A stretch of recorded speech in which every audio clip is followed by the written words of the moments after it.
किसी जंगल में चुनचुन नाम की शरारती गिलहरी अपनी माँ किट्टू के साथ रहती थी। चुनचुन कभी भी किट्टू की बात नहीं मानती थी। चुनचुन की हरकतों से जंगल के सभी जानवर बहुत परेशान रहते थे। एक दिन चुनचुन पेड़ पर खेल रही थी और उसी पेड़ पर फर्राटा नाम का एक बंदर भी सो रहा था। फर्राटा को देख चुनचुन ने अपनी माँ से कहा, माँ, ये बंदर हमारे पेड़ पर क्यों सो रहा है? ये पेड़ तुम्हारा कब से हो गया चुनचुन? सोने दो उसे। लेकिन माँ, जंगल में और भी तो पेड़ हैं। इससे कहो किसी दूसरे पेड़ पर जाकर सोए।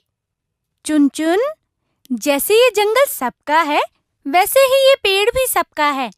इसीलिए तुम इस पेड़ से उसे नहीं हटा सकती।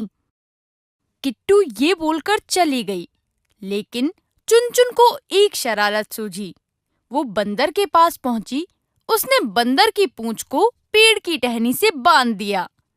उसके थोड़ी ही देर बाद जब फर्राटा बंदर सोकर उठा तो उसने दूसरी टहनी पर छलांग लगाने की कोशिश की, लेकिन उसकी पूंछ बंधी होने के कारण वो दूसरी टहनी तक नहीं पहुंच सका और वहीं पेड़ से उल्टा लटक कर चिल्लाने लगा, बचाओ, बचाओ, मैं यहाँ पेड़ पर उल्टा लटक गया हूँ, बचाओ।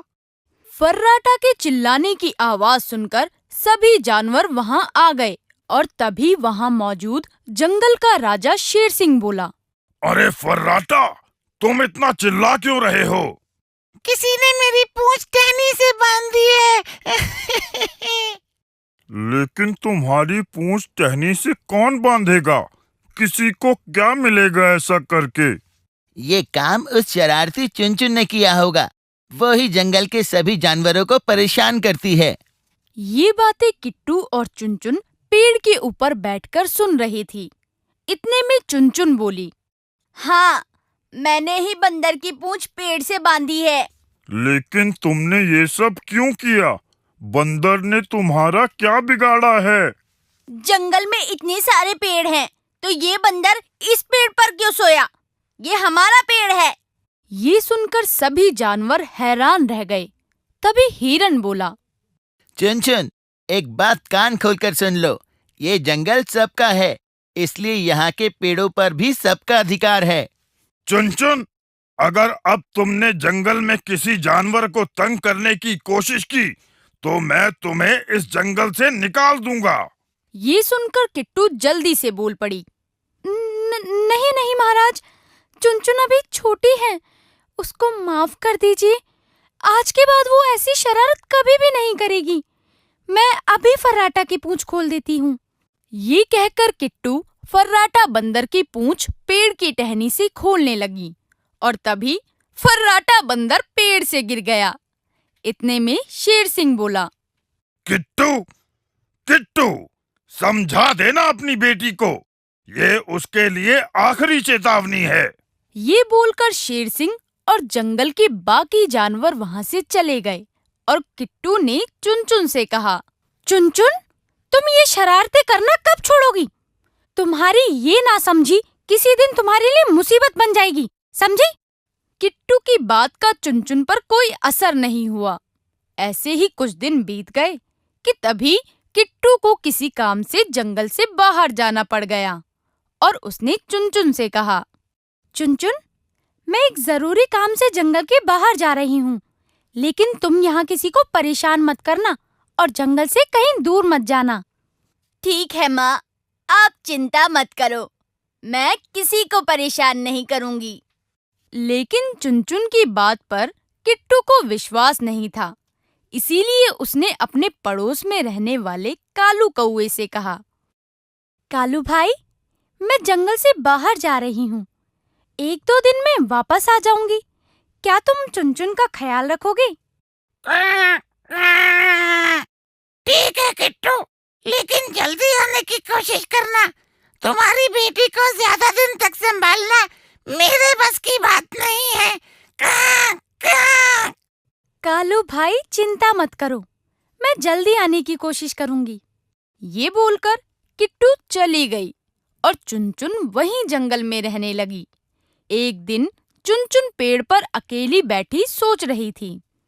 माँ को गए हुए इतने दिन हो गए, क्यों ना मैं भी जंगल से बाहर जाकर माँ से मिल लूं। माँ मुझे देखकर कितना खुश होंगी।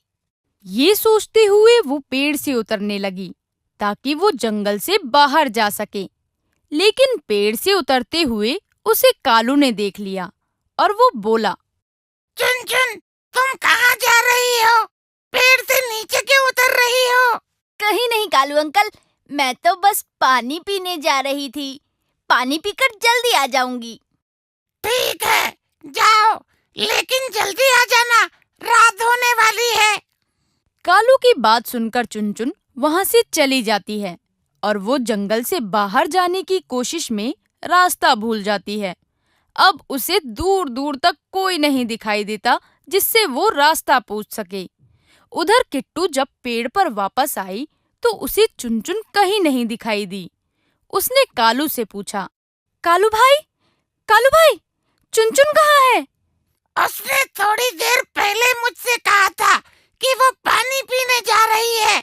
उसके बाद वो अभी तक नहीं लौटी। कहीं वो किसी मुसीबत में न फंस जाए। हमें जाकर उसकी मदद करनी चाहिए। और रात भी होने वाली है। हमें अभी जाकर जंगल के सभी जानवरों को बताना चाहिए।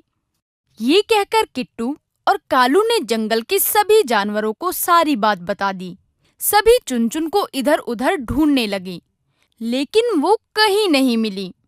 तभी कालू को आसमान में एक बाज उड़ता हुआ दिखाई दिया। तभी कालू ने कहा, वो देखो, आसमान में बाज उड़ रहा है। इस समय ये बाज आसमान में क्या कर रहा है? लगता है वो अपना भोजन ढूंढ रहा है। हिरन की बात सुनकर किट्टू घबरा गई और बोली, कहीं ऐसा तो नहीं उस बाज की नजर मेरे किट्टू पर पड़ गई हो?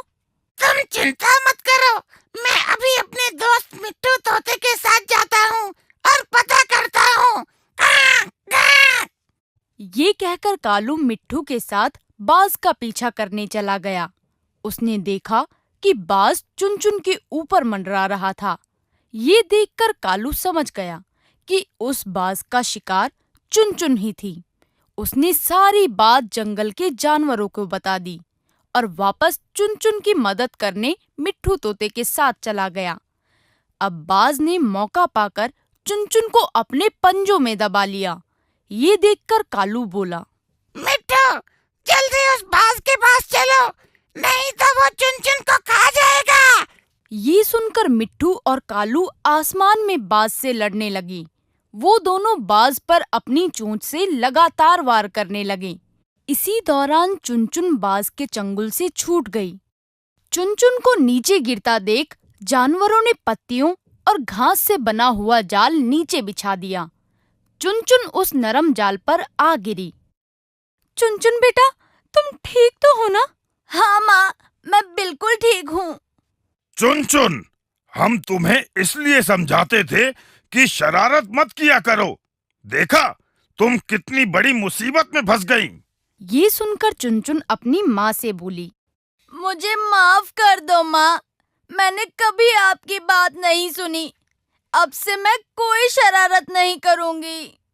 अगर आपको हमारे वीडियोस पसंद आ रहे हों तो इन्हें लाइक करें, चैनल सब्सक्राइब करें और हमारे कार्टून शो सबसे पहले देखने के लिए बेल आइकन दबाना ना भूलें।